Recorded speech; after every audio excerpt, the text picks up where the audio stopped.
ఒక రూపం చెందింది అంటే అంతకుముందు ఒక రూపం ఉండాలి.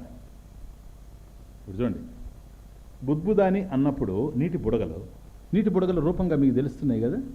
ఇలా నీటి బుడగలు కార్యరూపంలో రూపంగా తిరగడానికి కారణం ఏదైతే ఉందో ఆ నీరు కూడా రూపం కనపడుతుందా లేదా?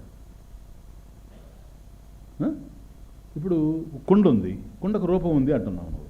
మరి కుండకు రూపం ఉంటే దానికి కారణం ఏదైతే ఉందో మట్టి, అది కూడా కనిపిస్తూ ఉంది కదా రూపంతో. కనుక ఒక రూపం ఉంది అంటే దానికి ముందు కారణం ఏదైతే ఉందో అది కూడా రూపం నుండే రావాలి. ఇట్లా తీసుకుంటే బుద్బుదాని వచ్చింది అంటే, తరంగం వచ్చిందంటే దీనికి కారణమైనటువంటిది ఏదో ఇది రూపంలో ఉంది కనుక అది కూడా రూపంగానే ఉండాలి. అయితే బ్రహ్మముకు రూపం ఉందా? రూపమే కనుక బ్రహ్మముకు ఉంటే నీరు బుద్బుదం, అందుకని బుద్బుదం ఇచ్చాడు తరంగం అనకుండా. నీరు బుద్బుదంగా మారినప్పుడు రూపం మారింది కదా, చేంజ్ అయింది కదా.